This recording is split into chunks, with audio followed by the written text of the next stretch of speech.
کیا خوبیاں حضرات صحابہ کرام رضوان اللہ تعالی علیہم اجمعین کے اندر کوٹ کوٹ کر بھری ہوئی تھی کہ خدا تعالی آسمانوں پہ بیٹھ کر ان کی تعریف پر اتر آیا ہے۔ میری تعریف آپ کریں، آپ کی تعریف میں کروں، یہ تو ممکن ہے۔ انسان کی تعریف انسان کرے یہ تو ممکنات میں سے ہے، لیکن انسان کی تعریف خدا کرے یہ کوئی آسان بات ہے؟ آپ کی خوبیاں میں بیان کروں، میری خوبیاں آپ بیان کریں، یہ تو ممکن ہے، لیکن انسان کی خوبیاں انسان کا پیدا کرنے والا خالق و مالک بیان کرے۔ پروردگار عالم نے قرآن کریم کے اندر ارشاد فرمایا، محمد الرسول اللہ، محمد اللہ کے رسول ہیں صلی اللہ علیہ وسلم۔ آگے فرمایا والذین معہ، سیدھا سادہ ترجمہ ہے والذین معہ، اور جو لوگ ان کے ساتھ رہتے ہیں۔ ساری دنیا جانتی ہے کہ آپ کے ساتھ کون رہتے تھے، صحابہ کرام رہتے تھے۔ ان کی دو صفات یہاں بیان کروں گا میں، آگے اور بھی بہت سی صفات ہیں۔ اللہ نے بیان فرمایا والذین معہ اشداء علی الکفار، ان کا مزاج بیان فرمایا، ان کا مزاج یہ تھا کہ کفر سے سمجھوتا ان کا مزاج نہیں تھا، ان کا مزاج کفر سے سمجھوتے کا نہیں تھا۔ کفر اور کافرانہ مزاج سے سمجھوتا ان کے مزاج میں نہیں پایا جاتا تھا۔ کفر کے معاملے میں کمپرومائزنگ کا ان کا مزاج نہیں تھا، سخت مزاج رکھتے تھے کفر کے معاملے میں۔ آگے فرمایا رحماء بینہم، لیکن آپس میں اللہ فرماتا ہے ایک دوسرے کے لیے بڑے رحم دل تھے۔ آپس میں نہ بغض تھا، نہ عناد تھا، نہ دشمنی تھی، نہ کینہ تھا، نہ حسد تھا، نہ بغض تھا، نہ عداوتیں پالتے تھے، نہ ایک دوسرے کا برا چاہتے تھے، نہ ایک دوسرے کو برباد کرنے کی سازشیں کرتے تھے، نہ ایک دوسرے کی تباہی کے سامان تیار کرتے تھے، نہ ایک دوسرے کو نقصان پہنچانے کی پلاننگ کرتے تھے، نہ ایک دوسرے کو دکھ اور درد پہنچانے کے منصوبے بناتے تھے، نہیں، بلکہ فرمایا رحماء بینہم، وہ آپس میں ایک دوسرے کے لیے ترس کھاتے تھے۔ ان کے قلب و جگر میں اپنے مسلمان بھائی کے لیے درد تھا، احساس تھا، فکر تھی، ان کے دکھ پر ان کے آنکھوں میں آنسو آتے تھے، ان کے گھر کے واقعے انہیں بے چین کر دیتے تھے، ان کے گھروں کی پریشانیاں انہیں بے قرار کر دیتی تھی۔ کیوں؟ انہیں احساس تھا اس بات کا یہ میرا ایمان والا بھائی ہے، انہیں احساس تھا اس بات کا یہ میری ایمان والی بہن ہے،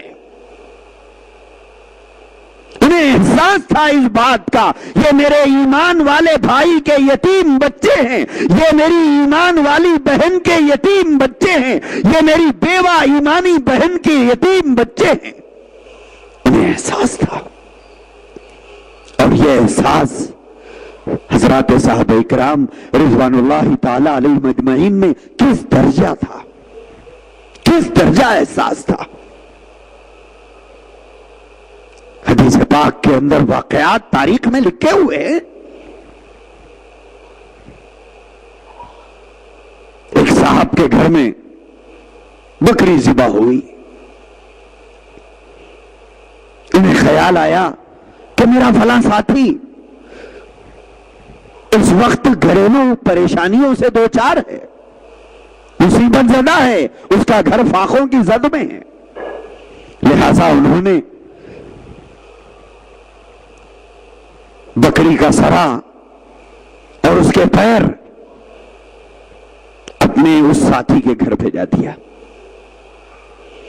وہ پہلے سے مفلوق الحال، مفلس اور گھریلو حالات سے پریشان، جب یہ بکری کا سرا ان کے گھر پہنچا، گھر میں فاقے چل رہے ہیں، بھوک بے قرار کر رہی ہے، بچے بےتاب ہیں،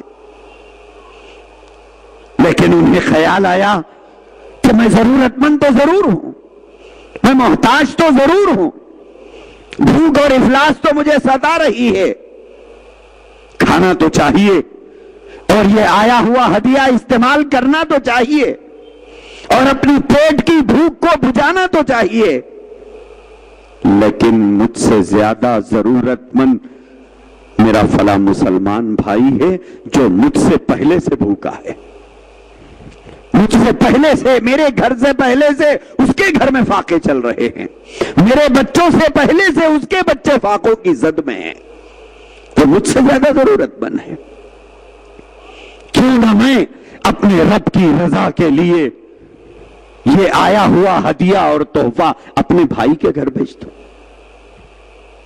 لہذا انہوں نے اپنے گھر والوں کو راضی کر لیا اس بات پر کہ ایک دن کا فاقہ اور برداشت کر لیں اور خدا کی مدد کا انتظار کر لیں اور اس صبر کا اجر اللہ سے پالیں اور اس آئے ہوئے ہدیے اور تحفے کو اپنے فلاں مسلمان بھائی کے گھر میں بھیج دیں جو ہم سے زیادہ ضرورت مند ہے۔ لہذا انہوں نے اس بکری کے سرے کو اپنے مسلمان بھائی کے گھر بھیج دیا۔ صحابہ کرام کے واقعات اگر صحیح ثبوتوں سے اور ٹھوس ثبوتوں سے اگر ہمارے پاس نہ آتے ہوتے تو ان واقعات پر یقین کرنا کے لیے عقل مانتی نہیں تھی۔ کیا دنیا میں ایسے بھی انسان گزرے ہیں؟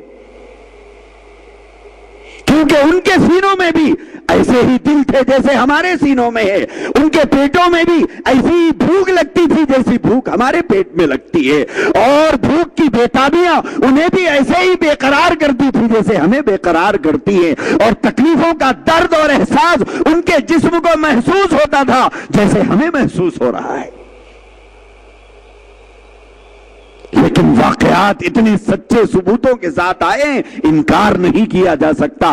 جب یہ صحابی اپنے گھر کو آیا ہوا بکری کا سرا اپنے دوست کے بعد بھیج دیا اپنے سے زیادہ ضرورت مند سمجھ کر، تو اس دوست نے بصد خوشی اسے قبول تو کر لیا، لیکن ان کے علم میں ایک تیسرا صحابی تھا جو ان سے زیادہ ضرورت مند تھا۔ پہلے نے دوسرے کے پاس، دوسرے نے تیسرے کے پاس، تیسرے کے پاس سے وہ بکری کا سرا چوتھے گھر کو پہنچا۔ جب چوتھے گھر کو پہنچا تو چوتھے نے پھر اسے اٹھا کر اپنے سے زیادہ ضرورت مند سمجھ کر پانچویں کے گھر بھیجا، تو وہ پانچواں گھر وہ پہلا گھر تھا۔ بکری کا سرا گھوم کر پھر پہلے گھر کو آ گیا۔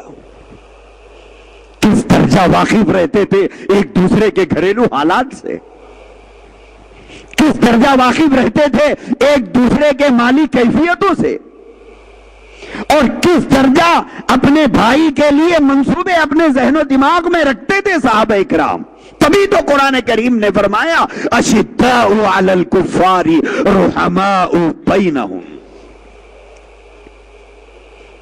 کہ کفر کے معاملے میں مزاج ان کا بڑا سخت ہے، کفر سے سمجھوتا نہیں کرتے، لیکن آپس میں بڑے رحم دل ہیں، ایک دوسرے کے دکھ اور درد کا اس درجہ احساس رکھتے تھے کہ اپنے گھر کو فاقوں کی زد میں رکھ کر، اپنے پیٹ کو بھوک اور پیاس کی شدت میں مبتلا رکھ کر اپنے بھائی کی بھوک اور پیاس کا احساس کرتے تھے۔ یہ کوئی بھائی ان کا نسبی بھائی نہیں تھا، ان کا سسرالی بھائی نہیں تھا، ان کے باپ کے ذریعے سے رشتہ جڑا ہوا سگا بھائی نہیں تھا، بلکہ رشتہ ایمانی تھا، اسلامی تھا، اور اسلامی بنیادوں پر اپنے اسلامی بھائی کی مدد کرتے تھے۔ آج سگا بھائی اپنے بھائی کی بھوک کا احساس کرنے تیار نہیں ہے۔ اس درجہ بے رحمی اور اس درجہ خساوت قلبی آج ہمارے سینوں میں پائی جا رہی ہے۔ وہاں تو ایمانی بھائی سے ہمدردی تھی، اسلامی بھائی سے ہمدردی تھی۔ آج پڑوس میں بھائی رہتا ہے، پڑوس میں بیوہ بہن رہتی ہے، پڑوس میں غریب بہن رہتی ہے، پڑوس میں بھانجیاں اور بھتیجیاں رہتے ہیں، پڑوس میں بھانجے اور بھانجیاں رہتی ہیں، اور ہمیں معلوم ہے وہ مفلس ہیں، وہ لاچار ہیں، کوئی یتیم ہے، کوئی بیوہ ہے، کوئی مجبور ہے، کوئی مخدر کا مارا ہے، کوئی تقدیر کا مارا ہوا ہے، اور ان کے گھر میں کھانے کے لیے مسئلہ ہے، دانے کا مسئلہ ہے، عید برات آ رہی ہے، کپڑوں کا مسئلہ ہے، بیمار ہیں، علاج کا مسئلہ ہے۔ ہمارے سنگ دل سینے پہ کوئی اثر نہیں ہوتا، کوئی اثر نہیں ہے۔ اور وہاں اللہ کے نبی فرما رہے ہیں کہ تم آپس میں بھائی ہو، پرائے تو پرائے، اپنے تو اپنے، وہاں تو پرائوں سے ہمدردی کی تعلیم دی ہے۔ کیوں؟ اللہ کے نبی نے فرمایا تم بھائی ہو آپس میں، تمہارا ایک دوسرے کے درمیان میں ایمانی رشتہ ہے۔ اسی لیے اللہ کے نبی نے اس رشتے کے تعلق سے جو ہدایات دی ہیں، ان ہدایات میں یہ ارشاد فرمایا المسلم من سلم المسلمون من لسانہ و یدہ، فرمایا کہ جب تک کسی مسلمان کے ہاتھ سے اور اس مسلمان کی زبان سے دوسرا مسلمان محفوظ نہ رہے گا، فرمایا کہ تم اپنے ہاتھ سے، اپنی زبان سے کسی دوسرے مسلمان کو اذیت مت پہنچاؤ، تب تم ایک کامل مسلمان بنو گے، کامل ایمان والے بنو گے۔ کسی پر ہاتھ اٹھاتے ہوئے سوچو، کسی پر زبان کستے ہوئے سوچو، کسی پر کوئی لفظ کستے ہوئے سوچو، کسی پر انگلی اٹھاتے ہوئے سوچو، کسی کے بارے میں زبان کھولتے ہوئے سوچو۔ کیوں؟ المسلم من سلم المسلمون من لسانہ و یدہ، حضور نے فرمایا مومن وہ ہے جس کے ہاتھ سے، جس کی زبان سے دوسرا مسلمان محفوظ رہے۔ حضور علیہ الصلوۃ والسلام نے پوری دنیا کے مسلمانوں کو ایک لڑی میں پرو دیا، جیسے تسبیح کے دانوں کو ایک لڑی میں پرو دیا جاتا ہے، اور آپس میں ایک دوسرے کے ساتھ ہمدردی کرنے کا، ایک دوسرے کے ساتھ غمخواری کرنے کا، ایک دوسرے کا تعاون کرنے کا، ایک دوسرے کے معاون بننے کا، ایک دوسرے کے مددگار بننے کا، ایک دوسرے کے ساتھ ہمدردی کرنے کا، ایک دوسرے کی غمخواری کے اندر شریک ہونے کا، دوسرے کے دکھ اور درد کو بانٹنے کا، دوسرے کے غم میں شریک ہونے کا، دوسرے کے تکلیف میں کام آنے کا۔ اللہ کے نبی کی دوسریوں حدیثیں ہمیں سبق دیتی ہیں، ہمیں سبق دیتی ہے۔ کیوں؟ ایمان والوں کی یہی خوبیاں بیان کی گئی ہے۔ آپ سوچ کے دیکھیے، جب ایک ایمان والے میں یہ خوبیاں پیدا ہو جائے اور ایمان والوں میں یہ صفات آ جائے تو اس کا گریڈ کیا ہوگا؟ وہ اپنے آپ کو اپنی سماج میں، اپنے معاشرے میں، اپنے محلے میں، اپنی بستیوں میں کتنا بلند محسوس کرے گا، اور ایسے شخص کے ساتھ کیا برتاؤ کیا جائے گا، کیا سلوک کیا جائے گا۔ آج یہ سب کچھ ہمارے محلوں سے رخصت ہو گیا، ہماری بستیوں سے رخصت ہو گیا۔ اب بستیاں تو بستیاں، خاندانوں میں رخصت ہو گیا، خاندان تو خاندان، ایک ماں باپ کی پوری اولاد میں یہ چیز باقی نہیں رہ گئی۔ وہاں تو ہمدردی ایمان کی بنیاد پر کرنے کے لیے کہا گیا، چاہے تمہارا اس سے کوئی رشتہ ہو یا نہ ہو۔ لیکن یہاں سگے بھائی کے ساتھ یہ ہمدردی نہیں، سگی بہن کے ساتھ یہ ہمدردی نہیں۔ حد یہ ہو گئی کہ اولاد کا ماں باپ کے ساتھ بے رحمانہ سلوک۔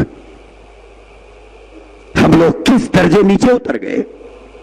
اللہ کے نبی نے ہمیں کیا صفات سکھائے، کیا خوبیاں ہماری بیان کی۔ اور کن بنیادوں پر اللہ کے نبی نے اس امت کو تیار کیا، لیکن ہم نے اپنے سینوں میں بے رحمی اور خساوت قلبی اس درجہ پال لی ہے کہ درندے جیسے بے رحم ہوتے ہیں ہم اتنے ہی بے رحم ہیں۔ جیسے درندہ کسی انسان کو پھاڑ کھاتے ہوئے نہیں سوچتا ہے کہ اس کا کیا نقصان اس کے کھانے سے اس کے پریوار کو ہو سکتا ہے، اس کے خاندان کو ہو سکتا ہے، اس کے گھر والوں کو ہو سکتا ہے، اس کے خاندان والوں کو ہو سکتا ہے، جیسے وہ بھیڑیا انسان کے انجام کو سوچے بغیر جیسا اس کا خون چوس لیتا ہے، ایسے ہمارے سماج اور معاشرے میں کئی بھیڑیے موجود ہیں، کئی بھیڑیے موجود ہیں جو زمین کے لیے اپنے مسلمان بھائی کا خون کر دیتے ہیں، جو پیسے کے لیے اپنے مسلمان بھائی کا خون بہا دیتے ہیں، جو دولت کے لیے اپنے مسلمان بھائی کو ذبح کر دیتے ہیں۔ تو جنگل میں بسنے والے اس چوپائے کی بے رحمی کا ماتم ہم کیوں کریں؟ وہ تو بھیڑیا ہی ہے، لیکن یہ انسان نما بھیڑیوں کو کیا کہا جائے جن کے ہاتھوں سے اپنے مسلمان بھائی کا خون بہ رہا ہے۔ جبکہ اللہ کے نبی صلی اللہ علیہ وآلہ وسلم نے انسانی جان کی جو قیمت بتائی ہے، کیا قیمت ہے ایک ایمان والے کی جان کی، اللہ کے نبی نے کیا قیمت بتائی ہے، کیا قیمت ہے ایک انسانی جان کی۔ وہ لوگ جو زمین کے ٹکڑوں کے لیے اپنے پڑوسیوں کا قتل کرتے ہیں، وہ لوگ جو اپنے لیڈروں کی خوشنودی کے لیے ایک مسلمان کی جان لے لیتے ہیں، وہ لوگ جو مال و دولت کے لیے اپنے مسلمان بھائی کی گردن کاٹ دیتے ہیں، وہ لوگ جو مال کے چند ٹکڑوں کے لیے اپنی بیوی کے گلے میں پھندا ڈال کر پھانسی چڑھا دیتے ہیں، وہ لوگ جو اپنی بہو کو آگ کی نظر کر دیتے ہیں، انہوں نے کبھی سوچا بھی ہے کہ جان لے کر تم نے مال کے چند ٹکڑے تو حاصل کر لیے، لیکن اس کی سزا کیا ہے؟ آخرت میں اس کا انجام کیا ہے؟ نہیں صاحب ہم توبہ کر لیں گے، توبہ سے معاف ہونے والا جرم نہیں ہے، چاہے تم توبہ کعبے کے صحن میں کھڑے ہو کے کر لیجئے، کعبے کی دیواروں سے لپٹ کے کر لیجئے، آپ کعبے کے پردے سے چمٹ کے کر لیجئے، معاف ہونے والا جرم نہیں ہے۔ اللہ کے رسول علیہ الصلوۃ والسلام نے ارشاد فرمایا کہ اگر کوئی کسی مسلمان کو ناحق قتل کرے، ناحق قتل کرے، کسی مسلمان کا ناحق قتل ہو گیا اور اس قتل ناحق کے اندر پوری دنیا کے انسان اگر ملوث ہو کسی نہ کسی وجہ سے، کوئی نہ کوئی بنیاد سے وہ انٹرفیئر ہے، اس کے اندر کوئی نہ کوئی وجہ بنی ہے، وہ کچھ نہ کچھ مشورہ دیا، رائے دیا، خوشی کا اظہار کیا، پلان کی تائید کیا، منصوبہ بنایا، منصوبوں کی تائید کیا، کچھ نہ کچھ کیا ہے، لیکن وہ کچھ نہ کچھ اس کا دخل اس کے اندر ہے۔ اور اس طرح سے پوری دنیا نے پلاننگ کر کے ایک مسلمان کو قتل کیا ہے، اور قاتل چاہے کافر ہو یا مومن ہو اس سے مطلب نہیں ہے، لیکن قتل مسلمان کا ہوا ہے۔ اللہ کے نبی علیہ الصلوۃ والسلام نے فرمایا، اللہ تبارک و تعالی یہ فرماتے ہیں کہ یہ پوری دنیا کے انسانوں کو ایک مسلمان کے قتل ناحق کے جرم میں جہنم میں ڈالنے سے دریغ نہیں کرے گا، پوری دنیا کے انسانوں کو ایک مسلمان کے قتل ناحق پر۔ اللہ کے پاس ایک ایک ایمان والے کی جان کی یہ قیمت ہے۔ ایمان والا بے حیثیت نہیں ہے، ایمان والا بے قیمت نہیں ہے، ایمان والے کا اگر کوئی نہیں ہے تو اس کا ایک خدا ہے جو اس کا مددگار ہوگا۔ تو میرے عزیز بھائیوں، اللہ کے نبی نے ہم سب کو آپس میں ایمان کی بنیاد پر جوڑ دیا ہے، اسلام کی بنیاد پر جوڑ دیا ہے، اور یہ فرمایا المسلم اخو المسلم، دنیا کے تمام مسلمان آپس میں ایک دوسرے کے بھائی ہیں۔ تمہارا رشتہ بھلے نسبی نہیں ہے، اسلامی ہے، تم اسلامی بنیادوں پر تم بھائی ہو۔ لہذا اللہ کے نبی علیہ الصلوۃ والسلام نے تمام مسلمانوں کو اس بات کی تعلیم دی ہے کہ تم ایک دوسرے کے معاون بنو، ایک دوسرے کے مددگار بنو، ایک دوسرے کے دکھ اور درد میں کام آؤ، ایک دوسرے کے غمخوار بنو، ایک دوسرے کے ساتھ ہمدردی کرو، ایک دوسرے کی تکلیف میں ایک دوسرے کی مدد کیا کرو۔ بھلے تمہارا خاندان سے اس کا تعلق نہیں ہے، لیکن رشتہ جوڑنے والے کو درمیان میں رکھ کر سوچو کہ تمہارا رشتہ کس نے جوڑا ہے۔ بھلے اس مسلمان کی کوئی اہمیت نہیں ہے، لیکن درمیان میں ایک ذات ہے، وہ جناب محمد رسول اللہ صلی اللہ علیہ وسلم کی ذات مقدس ہے، جو ہم دونوں کو آپس میں ملائی ہے، آپس میں جوڑ بتایا ہے۔ اسی لیے میرے عزیز بھائیوں اور بزرگوں، آج ہمارے سماج میں، آج ہمارے معاشرے میں اس چیز کی کمی پائی جا رہی ہے کہ ہم مسلمان کی عزت بحیثیت مسلمان نہیں کر رہے ہیں۔ ہم نہیں سمجھ رہے ہیں کہ یہ اسلامی بنیادوں پر مجھے اس کے ساتھ ہمدردی کرنا ہے، ایمانی بنیادوں پر مجھے اس کے کام آنا ہے، اسلامی بنیادوں پر میں اس کا معاون بننا ہے، اس کے دکھ میں شریک ہونا ہے، اس کے درد میں شریک ہونا ہے۔ اب خفاوت قلبی اور بے رحمی کا یہ حال ہے کہ محلے میں اگر کسی کا انتقال ہو جائے تو جنازے میں شریک نہیں ہوتے۔ اب اس سے زیادہ بے رحمی اور کیا ہو سکتی ہے؟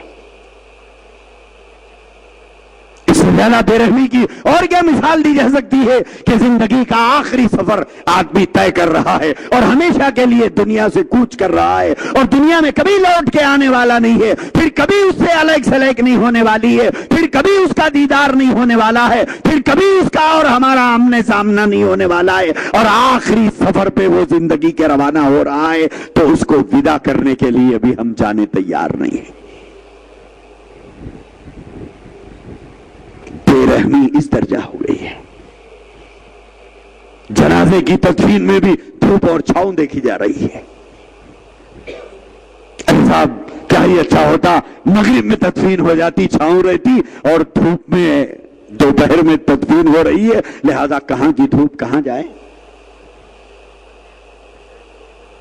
لیکن ہم یہ نہیں سوچتے خدا اگر ایسا وقت لا دیا کہ ہماری نماز جنازہ ظہر میں ہو اور تدفین بھی ظہر میں ہو، اور وہ مئی کا مہینہ ہو اور کڑی دھوپ ہو، اور ہر آدمی یہی کہہ کے رخصت ہو جائے کہ اگر نماز جنازہ مغرب میں ہوتی، تدفین عشاء کے بعد ہوتی، موسم ٹھنڈا ہوتا اور ہوائیں ٹھنڈی ٹھنڈی چلتی اور موسم کے اندر مزہ آتا، تو اس مزے کے لیے میں جاتا، تو جنازے میں ہماری اولاد کے علاوہ شاید کوئی اور نہیں ہوتا۔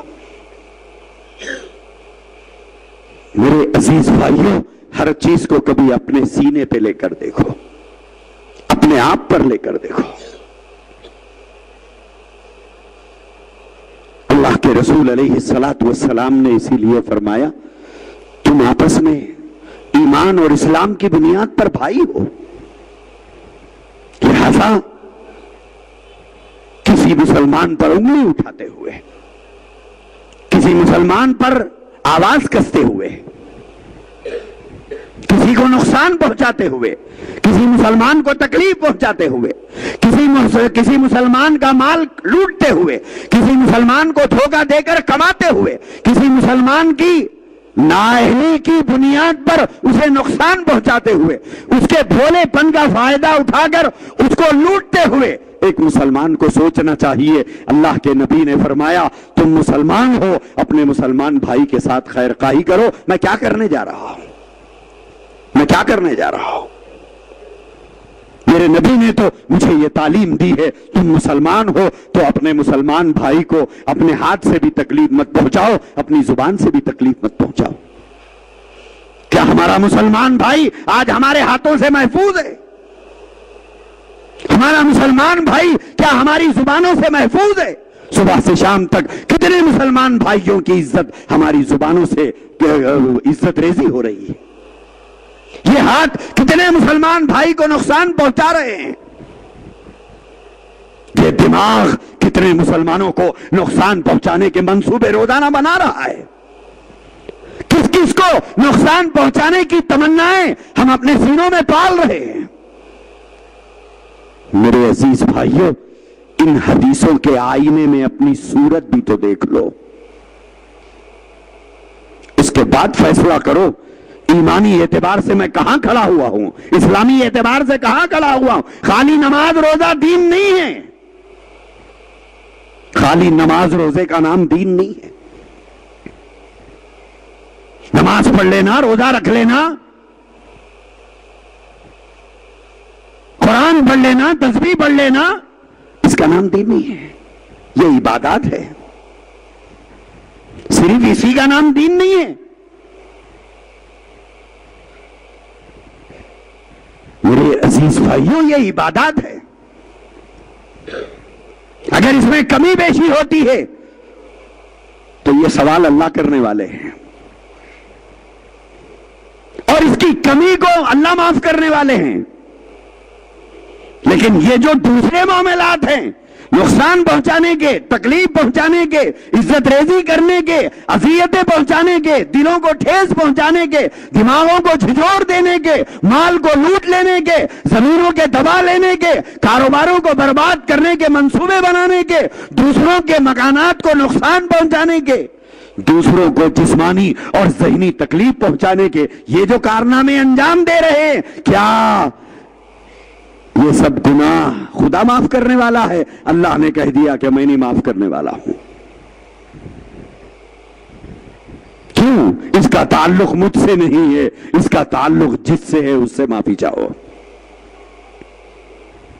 عبادت کا تعلق مجھ سے تھا، تو نے معافی مانگ لی، میں نے معاف کر دیا، لیکن اس کا مال لوٹ کے مجھ سے معافی کیوں چاہ رہا ہے؟ اگر کوئی آدمی آپ کو تھپڑ رسید کرے، آپ کو گھوسا رسید کرے، اور جا کر آپ راستہ چلنے والے سے یہ کہے کہ صاحب میں ان کو تھپڑ مار دیا، میں آپ کو سوری بول رہا ہوں، ایکسپٹ ہے یہ؟ آپ ایکسپٹ کریں گے اسے؟ اسی طرح اگر اللہ کے کسی بندے کو آپ نے تکلیف پہنچائی اور معافی اللہ سے چاہتے ہیں تو اللہ فرماتے ہیں کہ میں نہیں معاف کرنے والا۔ لہذا ایک مسلمان دوسرے مسلمان کے معاملے میں سوچے، غور کرے، اپنے ہاتھوں کو کسی کے اوپر ناحق نہ اٹھائے، اپنی زبان کو ناحق کسی کے بارے میں نہ کھولے۔ بے ساختہ قینچی کی طرح چلتی ہے ہماری زبانیں کسی کے بھی معاملے میں، کسی کے بھی معاملے میں، چاہے تحقیق ہو یا نہ ہو، معلومات ہو یا نہ ہو، سچی روایتوں سے بات ہمارے تک پہنچی ہو یا نہ پہنچی ہو، لیکن زبان تو ہم چلانا چاہتے ہیں۔ صاحب آپ دیکھے کیا؟ نہیں دیکھا، پھر کیوں بول رہی؟ نہیں میں سنا۔ کس سے سنے آپ؟ بولے فلاں صاحب سے سنا۔ وہ صاحب دیکھے؟ بولے نہیں، انہوں بھی سنے کہتے، بس سنے کہتے، بس سنے کہتے کے نام کے اوپر 100 آدمی جھوٹ بولتے جا رہے ہیں، 100 آدمی عزت ریزی کر رہے ہیں۔ اللہ کے نبی نے فرمایا کفا بالمرء کذبا ان یحدث بکل ما سمع۔ حضور نے فرمایا آدمی کے جھوٹا ہونے کے لیے اتنی بات کافی ہے کہ ہر سنی سنائی بات کو بغیر تحقیق کے بیان کرتے ہیں، بغیر کسی تحقیق کے۔ کتنے یہ الیکشن کا مومنٹ تھا، کتنی زبانیں آلودہ ہوئی ہوں گی، سوچئے ہم نے کس کس کے اوپر کیا کیا تبصرے کیے، کیا کیا الزامات لگائے، کیا کیا بہتان اٹھائے، کیا کیا طوفان ہماری زبانوں نے نہیں برپا کیا ہوگا۔ معافی کس سے چاہو گے؟ اللہ سے۔ وہ اندیکھی چیزیں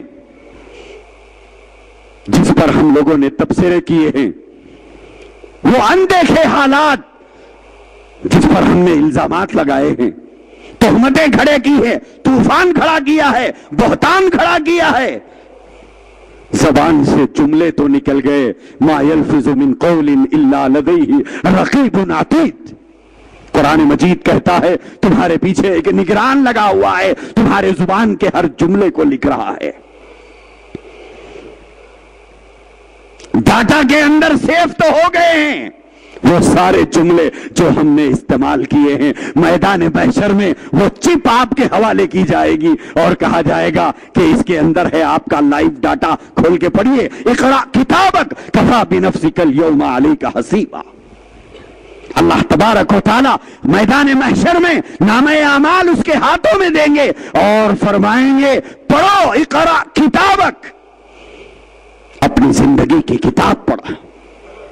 جب وہ کھول کے دیکھے گا لا یغادر صغیرۃ ولا کبیرۃ الا احصاها، انسان کہہ اٹھے گا پروردگار عالم اس میں تو ان باتوں کا تذکرہ ہے جو میرے علاوہ کوئی نہیں جانتا تھا، میں نے چھپ کر کیا تھا، اندھیرے میں کیا تھا، رات کی اندھیری گلیوں میں کیا تھا، اندھیاروں میں کیا تھا، غاروں کی تہ میں جا کے کیا تھا، جھاڑوں کی اوٹ پہ جا کے کیا تھا، پہاڑوں کی چوٹیوں پہ جا کے کیا تھا۔ پروردگار عالم اس چیز کو تو کسی نے نہیں دیکھا تھا اور میری موت تک میرے اس عمل سے کوئی واقف نہیں تھا، پھر اس کتاب میں کہاں سے آ گیا؟ اللہ پوچھیں گے کیا میرے فرشتوں نے غلط لکھا ہے؟ کیا اس میں وہ چیز ہے جو تو نے نہیں کیا تھا؟ میرے عزیز بھائیوں اور بزرگوں، ایک مسلمان کو اپنے دوسرے مسلمان بھائی کے بارے میں محتاط رہنے کا حکم دیا، محتاط رہنے کا حکم دیا۔ فرمایا ایمانی حق ہے، اسلامی حق ہے، وہ تمہارا بھائی ہے، ہاں اس کی غلطی پر تمہیں تکلیف ہے تو گھر بلاؤ اسے، ایک چائے پلاؤ، دو بسکٹ کھلاؤ اور از راہ ہمدردی اسے نصیحت کرو۔ لیکن ہمیں لوگوں کی پگڑیاں اچھالنے میں مزہ آتا ہے، ہمیں لوگوں کو بے عزت کرنے میں لطف آتا ہے، چوراہوں پر لوگوں کی گھروں کے تبصروں میں مزہ آتا ہے، ہمیں چغلیوں اور غیبتوں کی چاٹ لگ گئی ہے۔ ہمیں عزت دار بہنوں کو بے عزت کرنے میں مزہ آتا ہے، عزت دار انسانوں کے گھروں کے حالات کو چوراہوں پر ان کے بھانڈے پھوڑنے میں مزہ آتا ہے۔ لیکن نقصان اس کا نہیں ہے، نقصان آپ اپنی خبر برباد کر رہے ہیں، آپ اپنی آخرت خراب کر رہے ہیں اور اللہ کی طرف سے ملنے والی جنت سے محرومی کا سامان تیار کر رہے ہیں۔ اللہ سے دعا کیجئے خداوند قدوس ایسے اخلاق رذیلہ سے ہماری حفاظت فرمائے۔ وآخر دعوانا ان الحمد للہ رب العالمین۔